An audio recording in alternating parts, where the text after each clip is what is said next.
Et maintenant, place à un artiste d'exception, un comédien de légende, metteur en scène, réalisateur, un physique, une voix, une plume.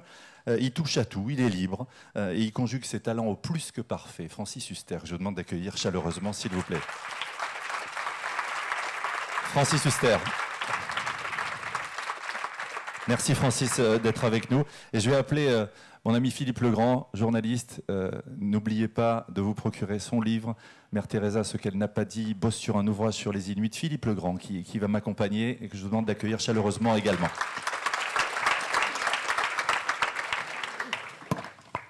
Francis, le micro est là. On est ravis de vous avoir avec nous pour inaugurer cette matinée ensemble. Alors la tradition de Frédéric depuis quelque temps maintenant, c'est au fond de vous offrir à vous et à vous tous ce portrait de vous que j'ai cherché à écrire en m'appliquant, peut-être avec des erreurs. Je vous laisserai les corriger, Francis. Un portrait, au fond, puisqu'on est sur cette petite scène ici, dans un jardin déjà ensoleillé, très ensoleillé, un portrait côté scène et côté coulisses. Bon élève, très bon élève. Le lycée Carnot à Paris s'en souvient encore. Francis Huster, vous êtes un modèle, hier pour vos camarades sur les bancs de l'école, aujourd'hui pour le public qui est unanime. Il suffit d'écouter les applaudissements au fil de votre carrière. Au conservatoire, au cours Florent, à la Comédie Française, et plus tard à la tête d'une compagnie ou d'un théâtre, vous êtes celui que l'on voudrait être capable de jouer tous les rôles sur les planches, au cinéma, à la télévision, avec une extraordinaire régularité. Dans la vie, votre voix, votre profil montre ce qu'il y a en vous, autant d'intégrité que de sensibilité, autant de rage que de patience, autant de force que d'humanité, autant de désir d'apprendre que de capacité à transmettre. L'acteur aux multiples visages aime la scène comme Molière, certainement votre frère de cœur. Quant aux ombres de votre panthéon personnel, dans lequel on croise aussi bien Sacha Guitry que Jean-Louis Barrault, Madeleine Renaud, des parrains et marraines à leur façon, il y a Albert. Sa place est à part, cet étranger savait être bien partout. Camus est ce compagnon de route auquel vous avez consacré un livre intitulé Albert Camus, un combat pour la gloire chez le Passeur éditeur. Vous aurait-il soufflé l'idée d'une collection littéraire passionnante dans la peau d'eux que vous venez de créer? Acteurs, auteurs, directeurs, joueurs de foot et supporters impliqués dans le credo d'une plus grande tolérance sur le terrain, Francis Huster, rien de ce qui fait l'homme ne vous est indifférent, comme disent les philosophes. Entre Charles, votre père, directeur chez Lancia, et Suzette, votre mère polonaise, qui a dirigé un atelier de couture, vous avez fait le choix de l'art. Bercés par la beauté de leurs activités, vos parents ont-ils fait en secret ce rêve pour vous, le rêve d'un fils dont le métier serait de transporter la foule à travers sa personnalité et son talent profond, donner de la chair à des paroles, donner de la vie à des phrases, la scène est votre espace, un trône qui a fait de vous un roi, je le dis volontiers, car l'humilité qui vous honore vous en empêche. Et lorsque vous rentrez tard chez vous, comme en ce moment, après avoir joué plusieurs personnages dans un grand théâtre, et c'est le cas, pas moins de 3 pièces en même temps, aujourd'hui, un exploit, l'affrontement, la trahison d'Einstein, Love Letters, vous préparez déjà la suivante, Lorenzaccio, sans oublier vos livres qui vous attendent. Un autre paraît en ce moment sous le titre Family Killer chez le Passeur éditeur. Votre travail magnifiquement boulimique est fertile. En passant quelque part, la lumière s'allume sur vos pas, mais il paraît aussi que vous savez rester incognito, comme me l'a répété Éric Emmanuel Schmitt. Serait-ce l'effet de l'humilité ou d'un charisme maîtrisé? Il paraît en plus que quelques grands patrons et quelques grands groupes, certains sont dans la salle aujourd'hui, aimeraient vous embaucher pour des séances de coaching très tendance dans le monde des entreprises. Vous qui avez baigné dans la mode avec votre mère, vous avez même consacré un beau livre à Dior. Dior créa la femme en 2012. Diriez-vous, une première question, face à cette crise économique mondiale, qu'il est préférable d'être plutôt que de paraître? Enfin, avant d'entendre vos réponses, cher Francis, J'espère que vous démentirez ces propos mis dans votre bouche par un journal régional, selon lesquels, je les cite, comme Jean-Baptiste dit Molière, il est écrit que vous mourrez sur scène. Quel beau portrait, dis donc, bravo. Alors, merci Francis. Deux questions si tu... Je ne sais pas si je vais Magnifique. pouvoir m'accrocher moi derrière avec mon portrait en chiffres. Bah, dis donc. Il y a du Mon boulot. Dieu. Alors c'est beaucoup plus décalé, Francis, et on va appeler ça des chiffres et des êtres. Oui. 463, chiffre doué et précoce comme 463e sociétaire de la Comédie Française. Le privilège d'entrer tout jeune dans la maison de Molière. 17 comme 17 ans de vie commune avec une certaine Christina et des retrouvailles sur scène au Théâtre Antoine, Love Letters. 5, chiffre fidélité, 5 films avec Claude Lelouch. Alors, si c'était à refaire, vous rempliriez? Et puis, 1, chiffre clin d'œil, comme TF1 et sa série humoristique de début de soirée, Nos chers voisins, avec lesquels Francis nous a offert quelques fous rires communicatifs. Alors Francis, vous le rebelle, vous l'énergique, si je peux vous appeler Francis, merci d'être notre voisin du matin, en toute proximité. Merci. C'est moi qui vous remercie. Francis, il y a plusieurs questions, hein, celle à travers les chiffres, celle effectivement de ce portrait que je vous ai proposé. Vous voulez commencer par laquelle? Celle de ce journal régional qui annonce une fin. Est-ce que c'est ce que vous auriez dit? Si vous voulez, ce que je pense, c'est que, quel que soit notre métier, on peut rater sa vie. Et rater sa vie, c'est ne pas aller jusqu'au bout de ses vraies possibilités. Les possibilités, c'est ce qui nous apparaît dans le miroir que seul on a le droit de voir apparaître. Ce miroir, c'est la quête vers encore plus d'efforts que les autres, encore plus de temps consacré à son métier et surtout une connaissance parfaite des rouages de ce métier. Le secret, c'est le temps. C'est d'aller plus vite que les autres. C'est de comprendre plus vite que les autres. Et c'est de construire plus vite que les autres. Au football, qui est non seulement un sport le plus grand du monde entier, on a chaque jour des leçons à prendre. La première de toutes les leçons, c'est que le football, c'est une terre en minuscule, un ballon. Et les règles du football sont scandaleuses, comme les règles de la vie. Au football, l'arbitre, comme la justice ou la police, se trompe. L'arbitre punit quelquefois beaucoup trop tôt ou beaucoup trop tard. Pourquoi le football est le plus grand de tous les sports? Parce qu'il est le reflet de la vie. C'est pas toujours le meilleur qui gagne. L'injustice est totale et on ne revient pas sur ses erreurs. J'insiste sur ce terme, on ne revient pas sur ses erreurs. Le match est joué, la vie est jouée. Ton copain t'a trahi, ta femme t'a trompé, tu as trompé ta femme, tu t'es fourvoyé avec des gens pendant 2 ans ou 3 ans comme tu peux te fourvoyer dans un club de football qui n'est pas fait pour toi. Exemple, Eric Cantona, pendant des années dans des mauvais clubs, et puis tout d'un coup la lumière à Manchester. Je parle du football parce que des milliards de gens, dans quelques semaines, vont être concentrés sur le football. Ça n'est pas l'intérêt du tout de voir 22 types courir autour d'un ballon.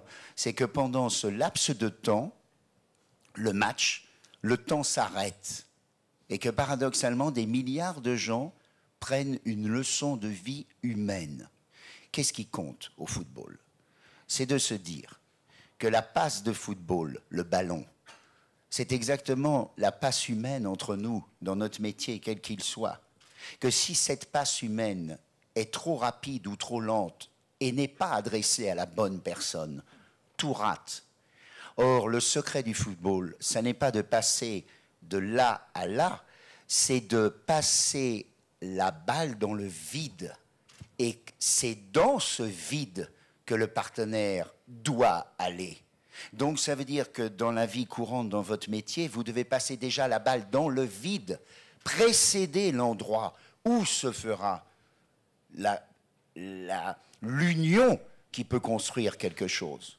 Le grand joueur de football, ce n'est pas celui qui attend la balle, c'est celui qui l'appelle. Et quand on regarde un match de football, on se rend compte que celui qu'on appelle le passeur, qui donc détient la balle, c'est lui qui doit déjà précéder le mouvement de l'autre, soit par un appel qu'il sent, soit par un appel que lui-même pressent et fait intervenir.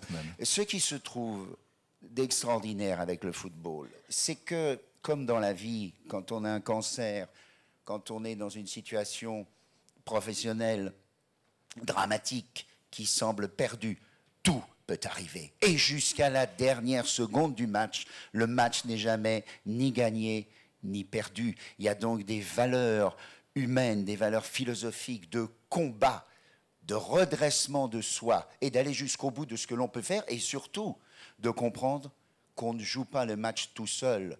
On le joue non seulement avec ses partenaires, donc dans son métier, mais en plus, ses partenaires dont il faut évidemment sentir leur réaction bien à l'avance, la façon dont ils vont se conduire par rapport à tel plan de travail, tel projet. Mais en plus, et ça tout le monde l'oublie, c'est qu'on joue aussi avec les adversaires. Ça veut dire que quand une équipe de France rencontre une équipe allemande, elle ne doit pas du tout adopter le même schéma de jeu que quand elle rencontre l'Espagne ou l'Italie. Ça veut dire que face à vos partenaires professionnels, vous ne devez jamais être le même. Vous ne devez jamais donner la même perception de vous-même. Et cette analyse de l'adversaire, qui peut devenir un partenaire de jeu, si le match se hisse à un niveau remarquable, pareil pour un partenaire professionnel, cette analyse de l'adversaire, c'est le secret de la réussite. Parce qu'il y a deux adversaires. Il y a l'adversaire et il y a vous-même. Or, si vous prenez à chaque instant majeur de votre vie les décisions principales, vous avez 90% du temps oublié de vous considérer comme votre propre adversaire. Quand vous avez un projet à faire, vous devez immédiatement, en premier lieu, vous poser la question, où sont mes failles par rapport à ce projet? Où sont mes forces? À chaque fois que j'ai eu un rôle à interpréter, j'en ai interprété 279. À chaque fois que j'ai eu un rôle à interpréter, j'ai écouté le conseil de mes maîtres, Barrault, Dux. Qu'est-ce que tu vas donner dans le rôle? En quoi tu es l'acteur pour interpréter ce rôle? Qu'est-ce qu'il y a de bien chez toi pour pouvoir faire progresser la perception de ce rôle? Et qu'est-ce qu'il y a de pas bien? Et en fonction de cette analyse personnelle par rapport au projet, la base, la véritable bonne base est faite. Alors, il y a quelque chose d'extraordinaire dans le football, donc dans la vie.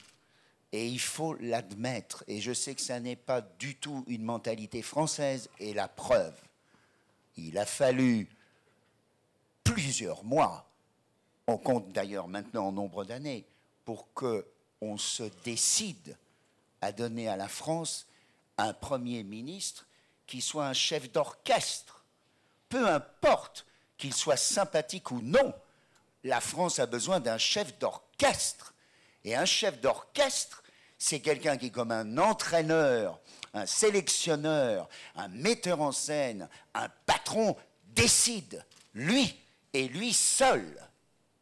Et rien ne marche s'il n'y a pas de chef, s'il n'y a pas de patron, s'il n'y a pas une seule personne et pas 10 personnes autour d'une table pour décider. L'âme humaine, c'est d'être son propre chef. Personne ne peut le faire pour vous. Alors vous n'avez pas, même par rapport à vous-même, à céder, à baisser les bras.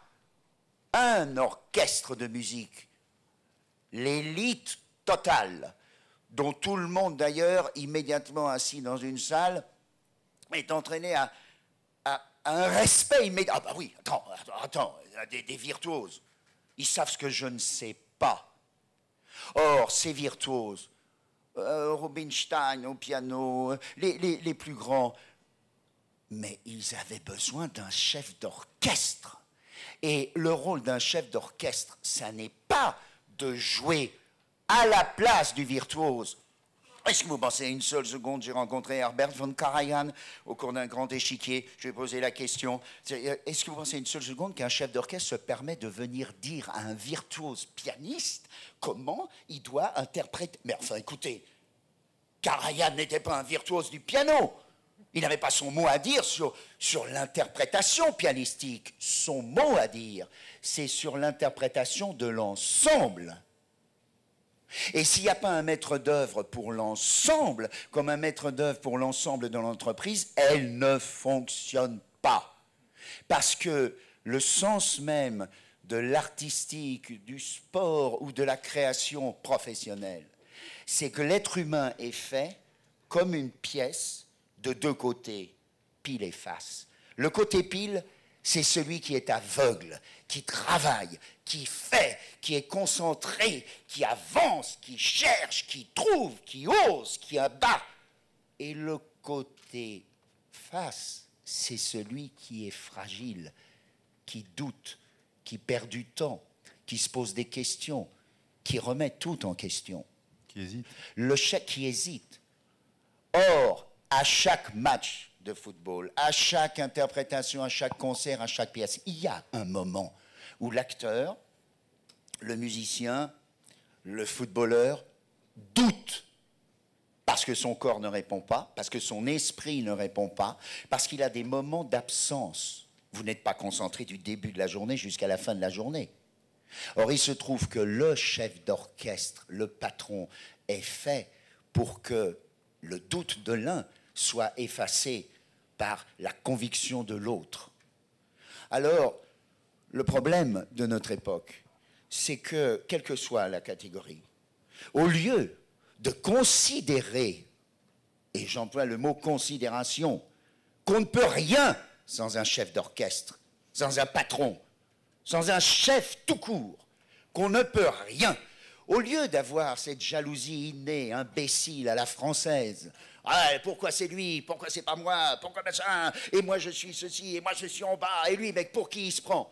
Au lieu d'avoir cette négation même du travail, on devrait considérer que le plus petit de l'échelle, c'est le chef d'orchestre. Parce qu'il est, au contraire, avec humilité, au service des autres. Or, il se trouve que, comme par hasard, toutes les équipes qui ont réussi dans le sport, quelle que soit la catégorie, toutes les équipes qui ont réussi dans l'artistique ou dans la profession, ont été des équipes dominées par un chef d'orchestre humble, secret et mystérieux. C'est la clé de la réussite. Et pourquoi ces hommes-là avaient une force morale extraordinaire qui cimentait toute l'équipe? C'est tout simplement parce qu'ils étaient indestructibles. Ils étaient remplis, bouffis d'orgueil, de fierté, d'assurance, de conviction. Qu'est-ce qu'il y a de plus insupportable que cette phrase française qu'on a entendue pendant des années dans les heures minables du sport français? Ouais, la pression était tellement grande. La pression de quoi? Tu te fous de qui? C'est-à-dire que tu es chirurgien, tu as quelqu'un à opérer, il peut crever et tu vas dire « Oh, la pression est trop forte, excusez-moi, 2 secondes, je reviens. » Mais où est-ce qu'on est? Comment on peut tolérer que quelqu'un parle d'une pression trop forte? Comment on peut tolérer aussi le manque de discipline, ce qui s'est passé en Coupe du Monde avec Domenech, avec le truc, mais l'équipe entière aurait dû être vidée. J'ai eu la possibilité, vu mon métier bien sûr, de croiser plusieurs fois, à plusieurs moments de ma vie, des présidents de la République, que ce soit à l'Élysée ou que ce soit en soirée ou en rencontre ou en week-end ou peu importe. Je me souviens d'une crise de rage qui m'a pris quand Thierry Henry se permet, avec la main, de tricher pour qualifier contre les Irlandais la France en Coupe du Monde et que le patron, de la FFF, de la Fédération française de football, au lieu le lendemain de dire « je prends sur moi, la France n'ira pas en Coupe du Monde après avoir triché ». Rien n'a été fait. C'est une honte. Jamais cette équipe n'aurait dû aller en Coupe du Monde. Et les instances sportives auraient dû empêcher de salir l'honneur de la France en allant en Coupe du Monde, en trichant. Quand Maradona met son but de la main en Angleterre, il aurait dû être disqualifié pour un certain nombre d'années. C'est une honte totale. Et les injustices, les tricheries continuelles au football sont à l'image de la vie. Le sport, le football, qu'on appelle un sport, est un sport de tricheurs. C'est le sport où les footballeurs se permettent, contrairement aux autres sports, vous verrez jamais ça dans les autres sports. Non seulement il peut y avoir des tirages de maillots, mais c'est le sport où tu fais une faute, tu lèves les bras. Immédiatement. Regardez ça, vous le verrez dans les prochains matchs. Non, c'est pas moi, c'est pas moi, c'est pas moi. Le sport où les arbitres, j'ai été arbitre dans certains matchs, je m'en suis rendu compte, c'est impossible de voir à la vitesse à laquelle ça va. Donc ça veut dire que, à notre époque, non seulement il faut privilégier le poste humble, presque médical, de perception philosophique de non seulement de l'entreprise, mais des êtres un par un, de savoir exactement à quelle place ils sont le plus performants et à quel moment ils peuvent avoir des failles. Il faut privilégier ce poste-là, lui redonner sa grandeur, et sa grandeur vient de son intransigeance. Le corps humain, c'est mon oncle qui m'a appris ça, qui était dans la médecine. Le corps humain, c'est notre propre chef. Nous n'avons pas encore, au bout de tant de siècles, la perception d'entendre ce qu'il nous dit. Et pourtant, il nous parle. Et il nous prévient, mais on n'écoute pas. Personne ne tomberait malade si on entendait son corps. Eh bien, il y a une chose au moins où on a pu faire des progrès, c'est écouter ce que nous dit notre cerveau. Et là, on n'est pas innocent et on n'a aucune excuse de ne pas l'écouter. Or, si on prend, par exemple, la carrière d'un acteur ou d'un musicien ou d'un homme politique, etc., on s'aperçoit que notre cerveau nous a prévenus. Et que notre cerveau nous a dit, comme par exemple, je lisais un rôle comme Lorenzaccio, au français, Zeffirelli m'avait donné le texte, et je me suis dit dans ma tête, c'est moi. Je sais que je pourrais faire le record du monde avec ça. Dans la peau d'eux. Oui, je me suis dit, et par contre, quand j'ai lu par exemple Othello, qui est pourtant un rôle merveilleux, jamais. Quand Peter O'Toole a eu entre les mains Laurence d'Arabie, quand Vivian Leigh a eu Scarlett O'Hara, et cette perception de se dire, voilà la personne avec laquelle il faut que je travaille, voilà la personne, même si je l'admire, avec laquelle jamais ma route ne doit se croiser, c'est la clé de votre vie. Je vais vous donner quelques exemples qui doivent vraiment peser jusqu'au bout de votre vie, jusqu'à votre combat contre la mort, votre acceptation de la fin et de quitter le monde et les autres. La clé de la vie, c'est d'être d'une intransigeance vis-à-vis de soi-même et d'une vérité totale dans, quotidiennement, chaque jour, l'analyse de nos responsabilités, de notre grandeur ou de nos faiblesses personnelles. Si vous faites ça, comme le fait de prendre un savon et de se laver chaque jour, si vous faites ça jusqu'au bout, vous tiendrez droit. Dieu n'existe pas. Dieu n'existe pas. Ce qui existe, c'est le fait de dire qu'il existe.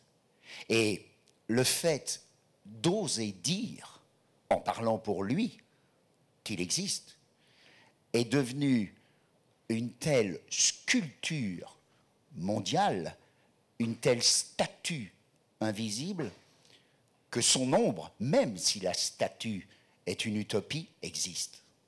Et cette ombre, elle couvre le monde entier. Or, il se trouve que on sait que cette statue a les mains remplies de sang, que des millions de gens sont morts à cause de cette statue, et que d'autres millions vont mourir.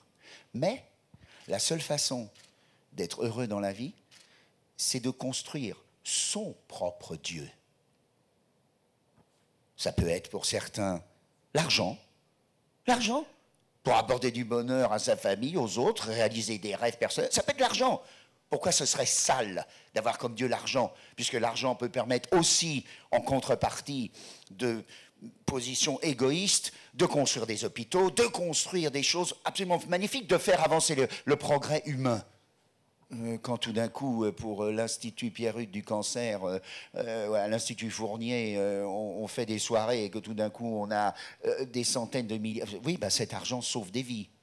Alors donc, pour certains, ça peut être l'argent. Pour d'autres, ça peut être l'amour, la vie humble quotidienne, le bonheur personnel et égocentrique, sans être égoïste. Et puis, pour d'autres, ce sont les plus fragiles, mais les plus tenaces, c'est la passion presque d'insecte sur un art, sur un sport, sur un dérivatif, sur une obsession personnelle, qui peut être ou sexuelle, ou artistique, ou musicale, peu importe.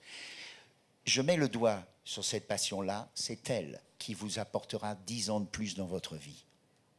Et c'est elle qui vous fera tenir. Et cette passion-là, elle passe par une seule morale, non pas être ou ne pas être, mais être et toujours être, tenir jusqu'au bout. En 1939, à la cérémonie des Oscars, sont nominés pour chaque catégorie. Tous les Oscars sont remportés par Autant en emporte le vent. Meilleur second rôle, Thomas Mitchell, le père de Scarlett. Meilleur second rôle pour la première fois une actrice noire, la servante de Scarlett. Meilleur scénario, meilleur metteur en scène, Victor Fleming, même si Cukor a fait la moitié du film. Meilleur scénariste, meilleur costume, meilleure musique, tout. Il remporte tout. Et bien évidemment, meilleure actrice, Vivian Leigh. Reste le dernier Oscar. Sont nominés Laurence Olivier pour Les Hauts de Hurlevent de William Wyler. Laurence Olivier dans Les Hauts de Hurlevent, on ne peut pas faire mieux. Dans Heathcliff, il est sublime. C'est son plus grand rôle. Plus qu'Hamlet, plus que Richard III, il y est d'une beauté à la Sean Connery au début de sa carrière. Il est d'une cruauté, il a tout compris du rôle. Il est merveilleux. Et la mise en scène de William Wyler est géniale. La dernière scène des Hauts de Hurlevent, je vous en supplie, regardez ce film, la dernière scène entre Laurence Olivier et Merle-Oberon qui est en train de mourir, vous ne pouvez pas ne pas pleurer. C'est l'art suprême de l'acteur, avec une deuxième scène que je vous conseille aussi de regarder, j'ai éclaté la tête de tous les jeunes comédiens avec celle-là. C'est Spencer Tracy et Ingrid Bergman dans Dr. Jekyll et Mr. Hyde. Quand Spencer Tracy vient tuer Ingrid Bergman, jamais on a fait ça comme actrice. Elle a peur. Elle est absolument sublime dans ce rôle de pute. Elle est géniale. Regardez cette scène, ces deux scènes sont extraordinaires. Donc Laurence Olivier, on annonce, sont nominés. Laurence Olivier pour Les Hauts de Hurlevent, un chef-d'œuvre. James Stewart, pour La vie est belle, de Frank Capra, un des 10 plus grands films de l'histoire du cinéma. James Stewart est exceptionnel. Il n'est pas crispé, il n'est pas rigide, il est humain, dans un rôle d'un gars qui perd tout, un rôle à la Bourvil, un rôle où il est magnifique, James Stewart. Magnifique, cet homme qui veut se suicider parce que sa vie est ratée, son ange gardien qui lui dit « Attends, je vais te montrer ce qu'aurait été le monde si tu n'avais jamais existé. » C'est un chef-d'œuvre, La vie est belle, vraiment un des 10 plus grands films de l'histoire du cinéma. Donc, nommé James Stewart pour La vie est belle. Clark Gable Pour autant, on emporte le vent. Est-ce qu'on a fait mieux que Clark Gable, Pour autant, on emporte le vent? Voilà Gable, qui est donc le clownet de sa génération, qui joue Red Butler.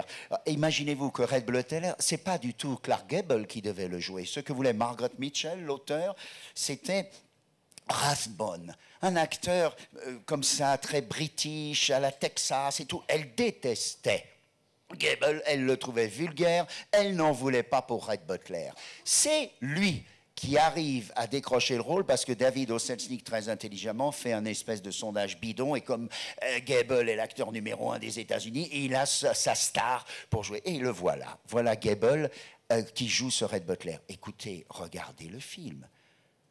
Il est absolument, mais exceptionnel. Non seulement il est crédible dans le rôle de Red Butler, on croit vraiment du début à la fin du film, et c'est le seul acteur à avoir fait croire à ça. On croit qu'il aime Vivian Leigh. On le croit vraiment. On croit vraiment qu'il l'a dans la peau. On croit vraiment qu'il a la distanciation humaine et masculine. C'est exceptionnel ce que fait Gable, à cette époque-là en plus, avec un naturel de jeu jamais figé. Magnifique acteur. Et les 10 dernières minutes de Red Butler, quand Gable apprend la mort de sa fille avec son petit cheval, et quand il est dans ce bureau à pleurer, il est exceptionnel. Et je ne parle même pas de son être ou ne pas être, j'en ai rien à foutre, quand il dit cette dernière phrase sublime du film. Clark Gable, donc le dernier Oscar, a raflé Pour autant n'importe le vent, puisqu'ils ont eu tous les autres, ce qui n'est jamais arrivé dans l'histoire du cinéma. Et, comme il y avait 4 acteurs nommés, le 4e acteur nommé, c'est Robert Donat pour Goodbye Mr. Chips. L'Oscar est attribué à Robert Donat. La salle est restée figée. La carrière de Robert Donat s'est arrêtée net. Ces salauds avaient décidé, par jalousie, de voter pour Robert Donat. D'autres règles du jeu. D'autres règles du jeu. Oui, donc ça veut dire, si tu veux, que les bras, il faut le voir, on a le document, c'est extraordinaire. Les bras en tombent. Et quant à Robert Donat dans Goodbye Mr. Chips, il est épouvantable. Il y a des rôles qui sont des rôles très beaux. Par exemple, Isabelle Adjani était nommée pour Adélache, et c'est la comédienne qui jouait l'infirmière dans le film avec Jack Nicholson, Vol au-dessus d'un nid de coucou, qui a eu l'Oscar, totalement immérité par rapport à Isabelle, mais c'était un rôle bien payant, elle était formidable. Mais là, il ne s'agit même pas de ça. Il s'agit d'un acteur épouvantable. Dans la première partie du film Goodbye Mr. Chips, il est en professeur, voilà, et puis après il a une perruque, il a un maquillage, il est épouvantable de cabotinage, alors que c'est un très bon acteur dans des films de Hitchcock, dans d'autres films. Pourquoi je vous raconte cette histoire? Pour vous dire que rien dans cette vie n'est acceptable. Tout est dévié, tout est trompé, mais que la main d'un Dieu, qu'on appelle le destin, si vous voulez, est toujours là. Quand Laurence Olivier, au sommet de sa gloire, le plus grand acteur du monde, reconnu par le monde entier. Quand Laurence Olivier, un metteur en scène, vient lui proposer le pont de la rivière Kwai, ce metteur en scène, c'est David Lean, un des 3 plus grands metteurs en scène de tous les temps. Pourquoi? Parce qu'il a fait des films dans tous les sens, des grandes fresques, des films humains, Brève rencontre, des films à partir de Dickens. Il a tout fait, David Lean. C'est vraiment un des 3 plus grands. Voilà David Lean qui vient proposer à Laurence Olivier le pont de la rivière Kwai. Laurence Olivier l'a foutu à la porte en lui disant « Vous êtes complètement cinglé ». C'était un héros de la guerre, de la RAF, Laurence Olivier. Il avait risqué sa vie. Il dit, vous voulez me faire jouer le rôle d'un officier britannique qui est un traître et qui va faire ce pont de la rivière Kwai, et que vous êtes complètement cinglé, je refuse. Donc, il a pris Alec Guinness.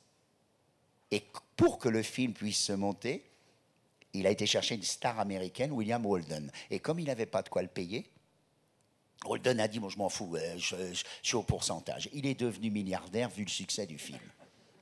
Ce pont de la rivière Kwai a été un immense succès mondial. Et voilà David Lean, qui va donc porter par son producteur Sam Spiegel les succès mondiaux, vraiment très gros succès, un des 10 plus grands succès de l'histoire du cinéma, couvert de récompenses. David Lean va donc entreprendre le rêve de sa vie, tourner Laurence d'Arabie. Donc, il dit à Sam Spiegel, on va prendre l'idéal Marlon Brando. Brando refuse. Bon, alors on va prendre un acteur britannique. Et donc, ils font les essais, et tour à tour, Dirk Bogarde, Albert Finney, qui réussit des essais magnifiques.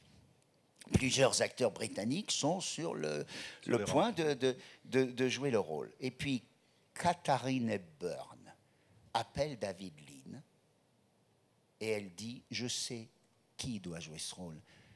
Il s'appelle Peter O'Toole. Il joue Shylock. Il a les cheveux jusque-là. C'est un génie, c'est lui. Il a été le voir, il le prend. » La recommandation. La recommandation et le destin. Donc voilà Peter O'Toole qui va jouer Laurence d'Arabie. Et pour que le film se monte, on va donc prendre une distribution internationale et on commence par prendre un acteur français magnifique qui s'appelle Maurice Ronet et qui va jouer le deuxième rôle du film, qui est donc ce rôle arabe qui est magnifique, pour lequel l'acteur qui le jouera finalement, Omar Sharif, aura l'Oscar. Le tournage commence, plein désert et tout, d'un des 5 plus grands films de l'histoire du cinéma, et David Lean n'aime pas ce que fait Maurice Ronet. Il avait voulu Alain Delon aussi pour le rôle, et finalement, il décide donc, pour la crédibilité du film, de faire venir un acteur. Et cet acteur, qui ne devait donc jamais tourner dans ce film, c'est Omar Sharif, qui est en Égypte et qui descend de l'avion et qui est reçu par David Lean et qui tourne le film. Il y a un troisième rôle dans le film, qui n'est toujours pas distribué, qui est le rôle encore d'un cheikh arabe, et il y a un acteur qui rêve de jouer ce rôle. Il s'appelle Anthony Quinn. Il est le gendre de Cécile B. DeMille. Il s'est fait beaucoup d'ennemis du fait qu'il était le gendre de Cécile B. DeMille. David Lean n'en veut absolument pas. Et que fait Anthony Quinn le matin, à 5 heures du matin, maquillé avec son faux nez, un costume et tout, sur un chameau?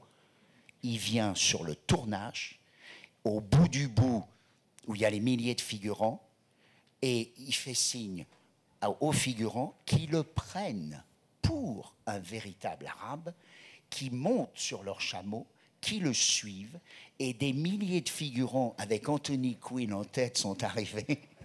Anthony Quinn est descendu, est venu vers David Lean, a retiré son nez, a dit « Alors ?» Tu me prends ou pas? Et il a fait le rôle pour lequel il a été aussi nommé aux Oscars. Triomphe pour Laurence d'Arabie. Et je vais finir sur une autre histoire extraordinaire de ce qu'est le destin et de ce qu'est l'homme et de ce qu'est un patron. Le même David Lean, couvert de récompenses pour Laurence d'Arabie, pour lequel, bien évidemment, on n'a pas donné l'Oscar à Peter O'Toole, va donc tourner Docteur Zhivago. Et il tourne le Docteur Zhivago avec Omar Sharif pour jouer Zhivago. Il y a une scène dans Docteur Zhivago où le train est en gare et où toute la famille va partir dans le train. À l'intérieur du wagon, il y a cet acteur de génie, Klaus Kinski, qui est là et qui les attend. Monte dans le wagon Omar Sharif, Géraldine Chaplin, Ralph Richardson, etc. Et le train démarre. Et au moment où le train démarre, une vieille dame avec son bébé, enfin une dame d'une quarantaine, 50 ans, elle avec le bébé, on ne sait pas si c'est une grand-mère ou si c'est la mère, elle court, et elle donne le bébé à Omar Sharif qui le prend. Et Omar Sharif, mais il est mort. Il est gelé, il est mort. C'est la scène. Et le train s'en va. On tourne la scène, les milliers de figurants, David Lean sur sa petite voiture travelling, moteur, et la scène commence. La femme court à côté du train et son costume se prend dans les rails. Elle est écrasée. Le train s'arrête. Pourquoi? Omar Sharif n'a pas réussi à prendre. Le train allait trop vite. Elle courait, et flof. Tout le monde s'arrête, les milliers de personnes, tout le monde vient, elle a la jambe coupée. broyer, elle perdra sa jambe. Et David Lean descend de la petite voiture, regarde Omar et dit « on la refait ». Omar, qui m'a raconté cette histoire, est devenu blanc comme un linge, foudrage. Ils ont refait la scène.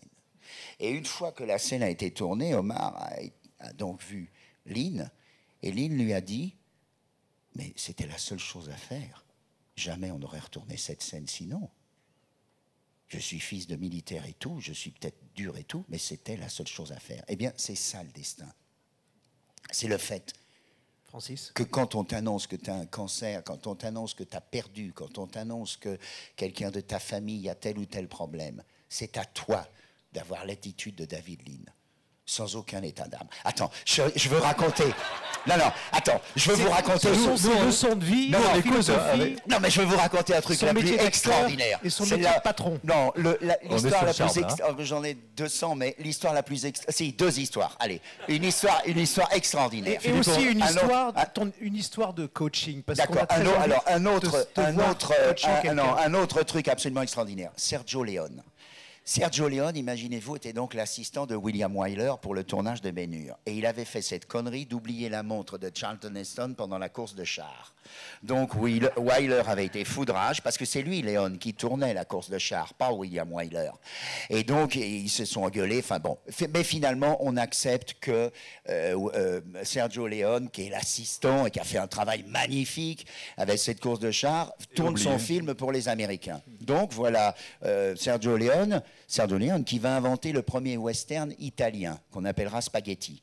Il prend qui? Il prend une star du théâtre italien qui s'appelle Gian Maria Volonté pour jouer le méchant, et puis il prend une fille que les productions connaissaient, Marianne Koch, pour jouer l'héroïne, et puis il cherche le héros. Et le héros, imaginez-vous, vous ne devinerez jamais à qui Leone s'était adressé pour jouer ce rôle, donc principal, pour une poignée de dollars, c'était Horst Buchholz. Horst Buchholz, il venait de tourner Les 7 mercenaires. Il avait été nommé aux Oscars et son agent à Horst Buchholz lui a dit « Mais qu'est-ce que tu vas tourner encore un western avec ce naze italien, laisse tomber ». Donc Buchholz n'a pas tourné pour une poignée de dollars. Alors Leone s'est tourné vers un autre acteur qui était star à Cinecittà. Cet autre acteur, c'était... Vous êtes bien assis, Robert Hossein. Robert Hossein, il veut pas, pareil, il veut pas tourner avec Leone, ce western, il le refuse. Il n'y a pas d'acteur. Leone se trouve à la cantine, il est là, et tout d'un coup, il y a un gars qui rentre, qui est Clint Eastwood, qui est en train de tourner à Cinecittà une petite série américaine, Rawhide, et où il a un costume de cow-boy. Et Leone l'arrête et dit... T'es d'accord pour tourner mon film? T'amènes ton costume, hein, parce que pour le costume. Oui, oui, très bien. Et c'est comme ça qu'il a pris Clint Eastwood. Le plus extraordinaire, c'est que pendant le tournage, les spots étaient tellement terrifiants que Eastwood plissait les yeux, comme ça. Et l'autre était tellement furieux qu'il a pris son cigare et qu'il lui a mis le cigare pour que ça fasse comme ça avec un cigare, l'air, je plisse les yeux. Non mais les histoires sont absolument extraordinaires. Leone atteint le succès mondial et il tourne « Il était une fois dans l'Ouest ». Il était une fois la Révolution. Il tourne « Il était une fois la Révolution ». Il se trouve au Mexique. Et il y a un moment où il y a les rails avec le train et les milliers de soldats mexicains et tout. Et c'est l'attaque avec James Coburn et Rod Steiger, des rebelles, des révolutionnaires contre le train. Il est midi moins 5. Sergio Leone est à 1 kilomètre, c'est-à-dire qu'il y a toute la plaine, il y a le train pour faire un plan absolument extraordinaire, il y a 3 caméras qui sont dessus et les caméras au-dessus à cette époque-là. Et au-dessus, sur le promontoire, il y a donc Sergio Leone qui est là, qui arrive, qui a à côté le Generalissimo Mexicano qui dirige toute l'armée, et Leone dit, bon, alors, expliquez-moi exactement comment ça va se passer, parce qu'on peut faire qu'une prise, puisque tout va sauter, les rails, le train, le machin et tout. Alors, expliquez-moi ce que vous avez fait. Et le Generalissimo mexicain dit, c'est très simple, je vais prendre mon mouchoir, et quand je vais lever mon mouchoir, tout va sauter, et tout saute. C'est-à-dire, tout saute là, à midi moins 5. Léon, et ce qui est extraordinaire, c'est que... Après, il a fallu un mois hein, pour tout refaire et tout. Et ce qui est extraordinaire, c'est la réaction de Sergio Leone, qui voit le truc sauter et qui dit « cantine ». C'est vrai, hein. Bravo, J'en ai Francis. tant des histoires. Bravo. Oh là là, je suis dans le... Non, Francis. attends, je veux absolument raconter, non, je veux absolument vous raconter une histoire humaine absolument extraordinaire. Vous savez que Jean Gabin est un héros de la guerre. Après la défaite française, il est allé aux États-Unis et contrairement à d'autres, il n'est pas resté. Il s'est réengagé dans la marine. Il était sur un bateau avec une mitrailleuse, il a descendu des avions allemands, il a été décoré et on le libère. Il refuse. Il va rejoindre Leclerc. Il est chef de char avec son calot de marin qu'il a voulu garder. Et il fait la guerre. Il remonte l'Afrique, il ira jusqu'à Berchtesgaden au nid d'aigle du Führer. Or, Gabin, que j'ai eu la chance de rencontrer, m'a raconté cette histoire incroyable. Gabin avait donc eu, avant la guerre, une liaison extraordinaire avec Marlène Dietrich. Marlène Dietrich, qui était la plus belle femme du monde quand elle faisait l'Ange bleu, et que ces imbéciles ont complètement disséqué pour la mettre à l'américaine comme si c'était une nouvelle Garbeau. Et je te maigris, et je te ronge les ongles, les os, incroyable. Entre Marlène Dietrich, la pulpeuse extraordinaire de l'Ange bleu, et Marlène Dietrich à l'américaine, n'en parlons pas. Donc, ils sont fous amoureux. Et imaginez-vous que Hitler a pris la tête de Marlène Dietrich, son ennemi total, pour éviter que Dietrich soit prise par les nazis et tuée. L'armée américaine l'avait gradée dans l'armée américaine. Elle portait un uniforme. Jean Pirou m'a raconté qu'ils étaient donc à Monte Cassino dans une Jeep. Et voilà que Marlène décide de remonter jusqu'à Gabin. Et Gabin m'a raconté que Leclerc, qui avait installé sa tente tout au bout sur la droite, a demandé à tous les chars de se mettre en rang, tous les chefs de chars de descendre, les autres au-dessus, et qu'une Jeep est arrivée là-bas. Et que donc ce soldat américain en jupe, ce gradé, est descendu de la Jeep à 100 mètres. Et bien entendu, il ne tournait pas la tête, Gabin. Il était comme ça, au garde à vous. Elle a défilé Dietrich sur toute la rangée qu'il a saluée et elle est arrivée à Gabin. Elle a sauté dans ses bras et Gabin a dit la chose suivante. « Qu'est-ce que tu fous là ?» Extraordinaire. Et après, ils ont été bouffés dans la tente de Leclerc. Non, je termine sur un truc. Non, je termine sur un truc. On ne pourra pas, de toute façon. Allez, je te jure. Non, je te jure, je termine, parce que ça, c'est extraordinaire. À propos de Marlène, parce que ça, c'est Marlène qui me l'a raconté, avenue Montaigne. Marlène Dietrich était donc la maîtresse de Joseph von Sternberg, son metteur en scène de L'Ange bleu. Et voilà Marlène Dietrich et Joseph von Sternberg, un génie, avenue Montaigne, beauté exceptionnelle. Physiquement, c'est un petit peu Tyrone Power et Richard Burton, c'est-à-dire un peu massu, mais en même temps d'une beauté, mais exceptionnelle. Et von Sternberg dit, je ne peux pas venir le saluer. Viens, on va le saluer. Les voilà installés à la table de cet homme, dont il faut deviner le nom. C'est le quiz. Vous le connaissez tous. Ils sont donc assis tous les trois, et tout d'un coup, von Sternberg se lève en disant, écoute, c'est moi. Qu'est-ce qui s'était passé? Il s'était passé qu'elle faisait du pied en croyant faire du pied à l'autre, alors qu'elle faisait du pied à von Sternberg. Il se lève, furieux, et il s'en va. Et leur histoire s'est arrêtée là. Elle continue le repas avec cet homme, elle sort du Relais Plaza. À peine sortie, elle lui saute dessus et elle l'embrasse. Et il lui dit, Marlène, je suis désolé, je suis homosexuel. Et elle lui dit, j'en ai rien à foutre.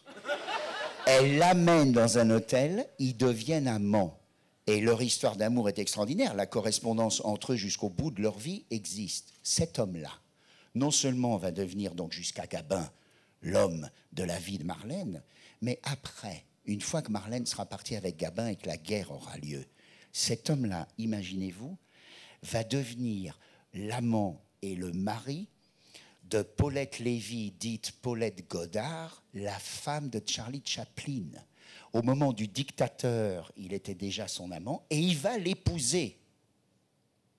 Et Paulette Goddard va donc devenir sa femme.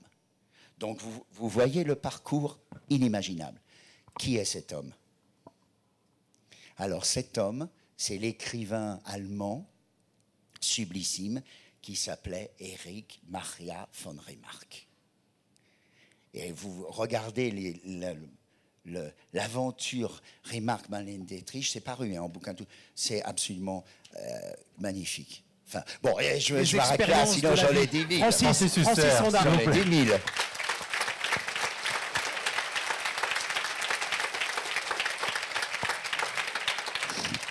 On n'a pas fini de t'applaudir, le temps est court, puisque évidemment on a envie de repartir avec ce livre aussi et poursuivre la journée.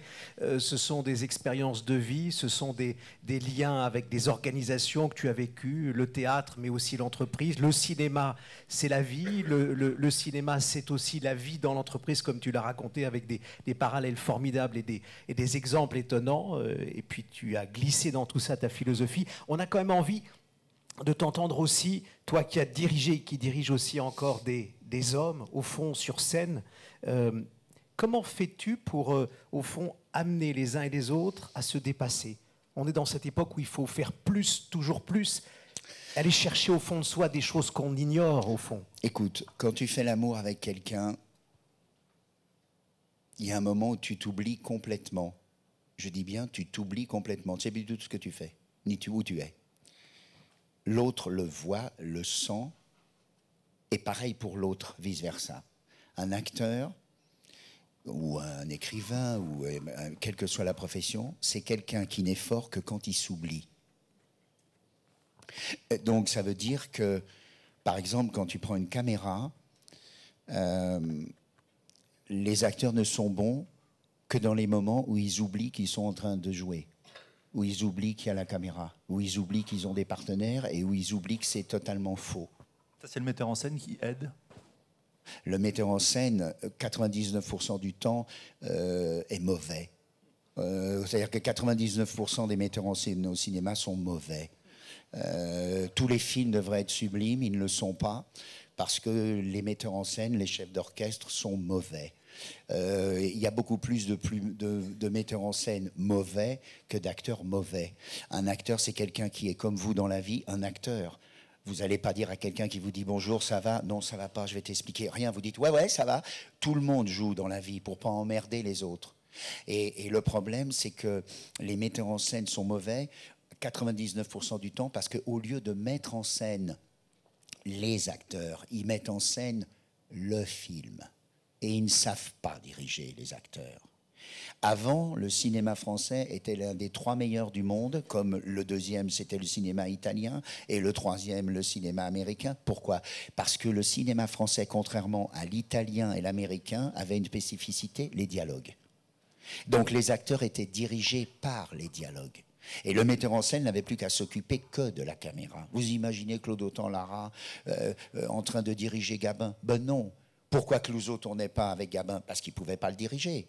Parce qu'on ne pouvait pas diriger De Funès, on ne pouvait pas diriger Fernandel, on ne peut pas diriger Laurence Olivier. Alors, à ce moment-là, quand le cinéma français était truffé de dialogues, ce cinéma-là était imparable. Maintenant, le cinéma français a totalement dévié. Il est en train de renaître. C'est un cinéma où les dialogues sont remplacés par les situations. Et les acteurs français parviennent peu à peu à devenir très performants dans ces situations. Par un mouvement, par une espèce de respiration, par une espèce, même ce qui est curieux pour des Français, de présence physique, crado, moche, tout ce que vous voulez. On ne peut pas dire que Vincent Lindon ou Sandrine Kiberlin, qui sont merveilleux, sont Clark Gable ou Viviane Lee, mais ce sont des acteurs français et ils font crédibles. Alors, Sandrine est plus près de Bette Davis que de Brigitte Bardot, mais elle est crédible. Le cinéma français a basculé, au lieu de starifier les gens dans le physique, il les starifie dans l'humanité. Alors, le problème donc du cinéma, c'est ce fait que, comme il n'y a plus de dialogue, les grands cinéastes, au lieu de filmer les moments où ces acteurs s'oublient, il n'a rien à filmer. Parce qu'ils ne s'oublient jamais, Ils sont obligés de surjouer tout le temps Sous pour contrôle. pallier au manque de dialogue. Un exemple, dans Les Grandes Familles, il y a cette scène absolument sublissime qu'il n'y a pas dans le cinéma américain entre Jean Gabin et Pierre Brasseur. C'est une scène qui a été écrite par Michel Audiard, où il vient lui demander d'aider une pute qui est là, qui fait des photos dans un journal, mais là en première page. C'est exceptionnel cette scène. C'est assez incroyable. C'est du grand cinéma français. Donc là, le metteur en scène se contente de filmer Gabin et Brasseur, Gabin et Brasseur. Mais quand, dans le même film, Jean de Sailly vient de se suicider et que Jean Gabin, qui est à table, on vient, viens, il arrive, il ouvre la porte, il est debout, il dit pas un mot et il regarde de Sailly, son fils mort par sa faute. Il n'a pas un mot. Il est exceptionnel. C'est le plus grand plan de toute sa carrière. Tu veux dire qu'il faut être soi-même, et quand on est un grand patron, un manager, tu conseillerais au fond, toi qui les coachs aussi. Ce que je vous conseille, c'est de comprendre pour le coach la chose suivante. Cessez de prendre les autres pour des aveugles ou des imbéciles. Les gens qui sont en face de vous savent tout à fait qui vous êtes. Le rapport que vous devez avoir avec eux, c'est un rapport de force, pas de soumission. C'est d'expliquer physiquement à la personne en face de vous que vous êtes équilibré et que vous n'avez pas encore pris votre décision. Et que la décision, vous allez la prendre là, maintenant, pas après la réunion, pendant la réunion. Et que vous entendez que cette décision soit partagée d'un commun accord pendant la réunion, admise et notifiée et certifiée. Ne faites jamais ce que j'appelle un duel, dans le sens où ce doit être équilibré. Ne faites jamais un duel personnel qui se termine par un doute personnel. Faites un duel qui est clos, et qui est clos à responsabilité commune. Or, le principal acquis que vous avez, c'est le regard, le physique et le regard. Je dois vous dire que vous devez comprendre que le regard, comme me disait Shakespeare, ce sont les fenêtres de l'âme. C'est pas par les oreilles, c'est pas par le nez, c'est par la bouche, c'est pas par ça qu'on lit l'âme de quelqu'un. On ment par son visage, on ment. On peut faire tout ce qu'on veut, mais le regard ne peut pas mentir. Donc, la seule chose que vous avez à faire, c'est non seulement d'accepter que par votre regard, votre vérité et votre conviction soient totales, ne le baissez jamais. Et quand vous avez en face de vous des gens qui baissent leur regard, ça vous signifie qu'il y a un problème. Quand on a 3 regards dans la vie, il y a le regard à hauteur, c'est celui où vous regardez.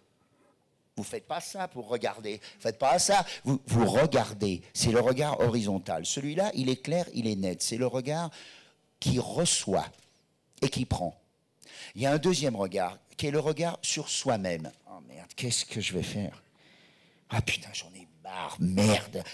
Il est baissé, c'est celui de la réflexion. Tu ne vas pas faire la réflexion comme ça. Ah, attends, non, tu fais la réflexion comme ça. Tu fermes tes fenêtres. Tu es sur toi, avec toi et pour toi.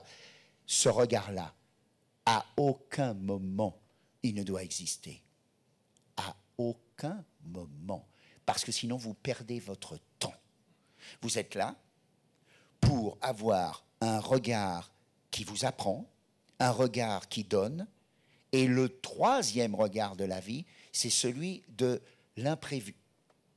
Attends, qu'est-ce que tu me dis là? Quoi? Okay, attends, qu'est-ce que j'avais dit? J'étais dans. C'est pas la pensée, c'est la remise en place des pièces du puzzle. Ce regard levé, il est à 100% positif. Parce que votre interlocuteur le prend comme un acquis. C'est-à-dire qu'il se dit, je viens de dire quelque chose et il y pense. Ça l'interpelle. Ça l'interpelle. Ça lui donne confiance. Avec raison. Levez le regard. Vous êtes là? Je vous écoute. Oui. C'est quelque chose de direct, d'immédiat. À chaque fois que vous baisserez le regard, ce sera une perte. Ça sera une soumission, un écart, une erreur, une démission. Ça, c'est pour le regard. Il y en a 3. Pour la mémoire, la façon d'apprendre quelque chose, que ce soit... Toi qui joues 3 pièces en même temps. Voilà, que vous compreniez bien. Il y a 3 sortes de mémoire. Il y a la mémoire visuelle, c'est-à-dire que ce texte que vos yeux enregistrent, ils l'enregistrent à votre écriture. La plupart du temps, c'est un conseil, recopiez le texte à apprendre, recopiez tout de votre écriture, avec à la fin de chaque phrase de compréhension. S'il faut la phrase, elle fait 3 lignes. Après, même si c'est juste 3 mots séparés. Vous lisez ça, vous le lisez dans la totalité, ça s'inscrit. C'est la mémoire visuelle. C'est là où la bonne femme s'est tuée, là, cet arbre-là. Il y a 15 ans, vous avez vu une femme mourir dans cet arbre. C'est resté, c'est gravé, c'est visuel. Vous n'avez même pas entendu, vous étiez de l'autre côté de la fenêtre. C'est resté, c'est visuel. Pourquoi? Parce que ça vous a choqué. Choqué. Pour vous choquer, car s'il n'y a pas de choc, il n'y a pas de mémoire et ça ne se grave pas, vous prenez ce texte visuel à distance, assez près et plus loin. Assez près et plus loin. Assez près et plus loin. Ça s'ancrera à l'intérieur. Si vous faites partie des gens qui ont une mémoire visuelle, il y a une deuxième mémoire. C'est la mémoire auditive. Alors celle-là, c'est très simple, il faut lire le texte. Vous lisez le texte comme ça, sans aucune émotion, le texte, 1 fois, 2 fois, 10 fois. Cette mémoire-là, c'est la mémoire la plus dangereuse. Parce qu'elle met une espèce de couche de sécurité qui fait croire que.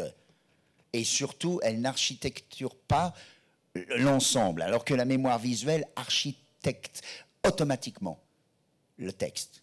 Et la 3e mémoire, puisqu'il n'y en a que 3. Moi, c'est celle que j'utilise depuis des années et qui est imparable, puisque tu dis, je joue 3 pièces, mais c'est inimaginable. En 2 jours, j'ai appris Lorenzaccio. Et en plus, c'était en Eurovision. Il y a eu 220 millions de téléspectateurs en direct. Donc, t'imagines quand tu es à 2 jours de l'arrivée.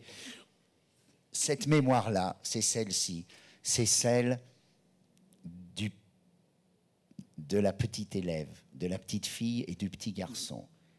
Et vous n'avez aucune excuse de ne pas la pratiquer. Vous prenez une feuille de papier.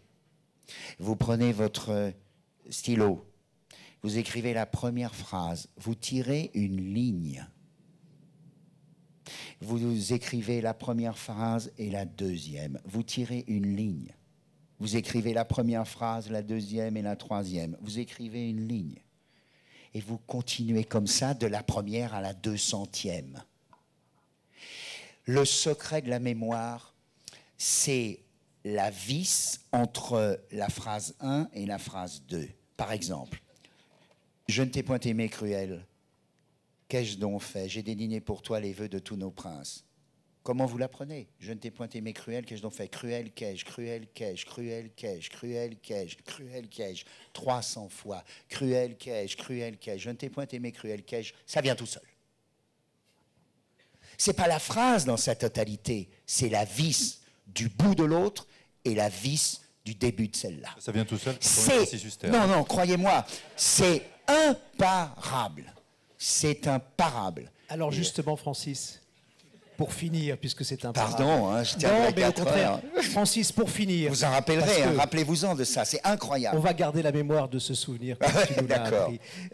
Francis, pour finir, au fond, est-ce que tu as envie de nous offrir, toi qui as cette mémoire, cette façon de transmettre des choses? La transmission, c'est un mot au fond essentiel aussi, n'est-ce pas Frédéric, dans ce congrès, dans ces journées, comme on l'a vu hier. Est-ce que tu as envie de nous offrir un texte comme ça, parmi ceux que tu as en tête, que tu as envie de nous jouer comme ça, brièvement, quelques lignes, une réplique, Il a le regard. Il est terrible. Tu sais ce qu'on va faire avec Frédéric? Tu sais ce qu'on fait, regarde. Avec Frédéric, on va aller dans l'assistance. Tout seul. Oh la vache.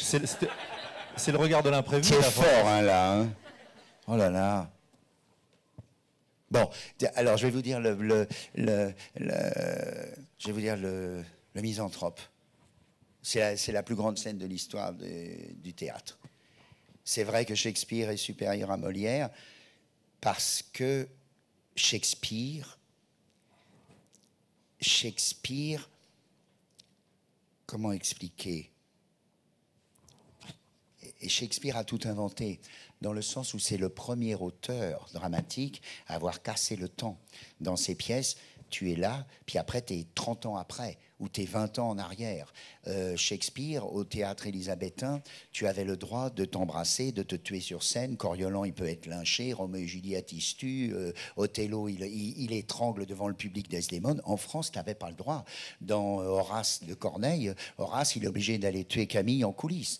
Tu n'as pas le droit de t'embrasser, tu n'as pas le droit de tuer sur scène. C'est pour ça que tu as des grandes tirades. Qu'est-ce qui s'est passé, Théramène, avec Phèdre, Hippolyte et tout. Je veux dire, bien sûr, il y a eu cette liberté intelligente britannique, mais ce qu'il y avait d'extraordinaire chez Shakespeare, alors que les pièces n'étaient jouées que par des hommes, c'est que Shakespeare a inventé le mouvement d'âme. Quand vous êtes en face de quelqu'un dans la vie, testez son mouvement d'âme. Et il y a une phrase qui est imparable, c'est « j'ai pas saisi ». De dire à quelqu'un « j'ai pas saisi ». Comment? Non, j'ai pas saisi. Vous êtes avec moi là ou vous êtes ailleurs? J'ai l'impression que ce que je vous dis ne percute pas. J'ai pas saisi. Rappelez-vous cette phrase. C'est une phrase qui est amicale, qui n'est pas agressive, qui n'est pas rusée. C'est j'ai pas saisi. Où vous êtes là? On est tous les deux en face, on parle, j'ai pas saisi. Vous pensez quoi de ce que je suis en train de vous dire? Et c'est ça ce que Shakespeare a inventé. C'est le j'ai pas saisi. Paradoxalement, tous les auteurs de théâtre, les personnages saisissaient tout. C'est-à-dire qu'ils disaient leur texte, petite réplique ou grande tirade, et l'autre continuait, et chacun saisissait ce qu'il disait. Il ne doutait pas de ce qu'il disait, et il comprenait très bien ce que disait l'autre. Pas chez Shakespeare. Chez Shakespeare, c'est la vie, et qu'est-ce que c'est la vie? C'est que justement, on ne saisit pas ce que dit l'autre, et on ne saisit pas ce qu'on dit. Jamais un auteur français aurait pu écrire « être ou ne pas être », c'est la question. Jamais. L'auteur français, il aurait écrit « être ou ne pas être ». Point barre. C'est tout.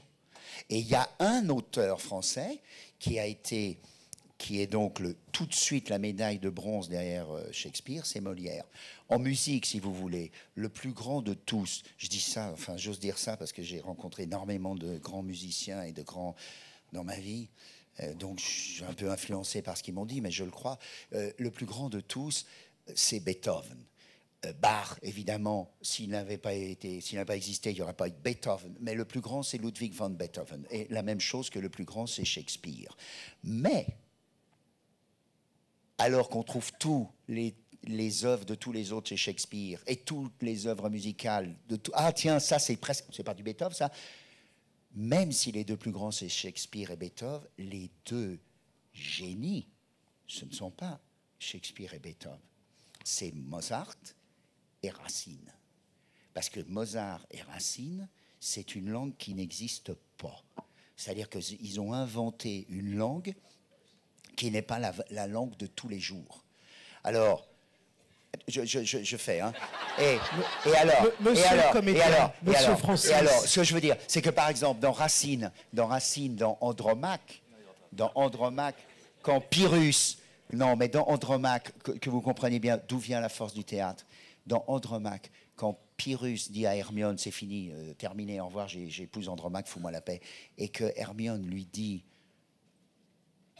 je ne t'ai point aimé, cruel, qu'ai-je donc fait? Personne n'a jamais écrit ça.